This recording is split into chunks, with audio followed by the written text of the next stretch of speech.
Madalas, kapag walang nagagawa, sinasabi, kaka-cellphone kasi yan. Kaka-cellphone mo yan. Oo. Alam mo, Susan, iba na ngayon, ha? Dahil ang ilan, kaka-cellphone at kakapanood ng kung ano ng video, nagkakaroon ng ideya para kumita sa sariling diskarte. Positibo naman. Totoo yan. Gaya ng ating tampok na ang puhunan, patatas. Yan ang aking kwentong dapat alam mo. Patatas overload pagdating sa merienda, pero hindi lang daw minatamis, deep fried at flavored fries ang pwedeng matikman. Dahil ang halamang ugat na ito pinipino at pinalalambot para gawing leveled up, baked at mashed potato.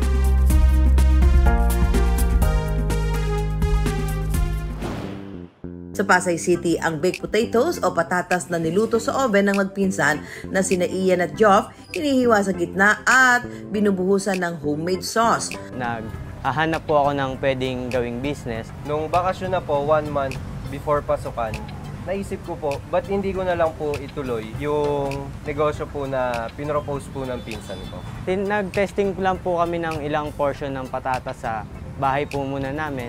Ang mga patatas niluluto ni Ian at Jeff sa oven ng 3 oras para lumambot.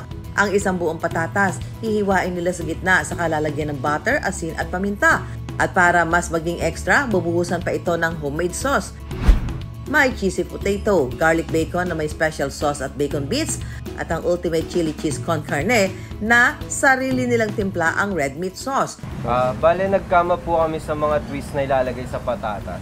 Sinimulan po namin siya through online lang po, delivery lang po. Sinubukan din nilang magbenta sa mga bazaar sa kanilang barangay.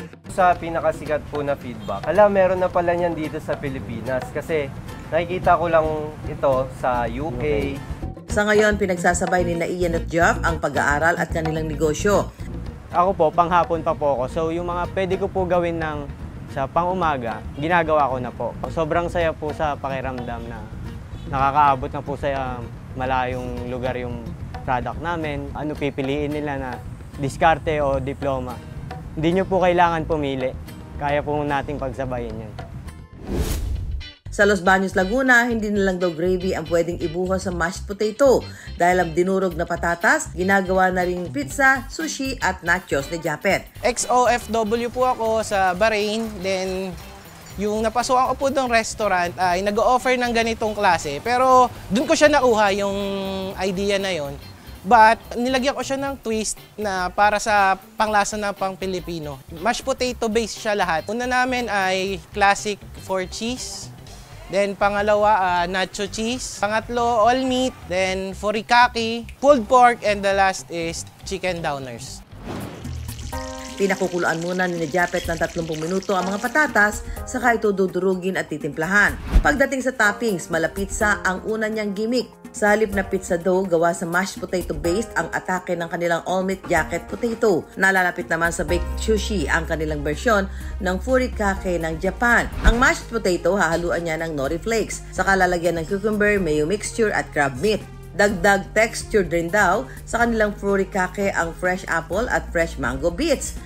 At sa nachos, nilalagyan naman niya ng meat sauce, cheese, jalapeno, kamatis at nachos bits ang mashed potato. Ang product namin ay 100 for solo size, good for 1 po. Then duo size po, 165, good for 2 na po yun. Fresh po lagi, araw-araw yun. So pag naubos na po yung 5 to 6 kilo or 7 kilo, sold out na po kami.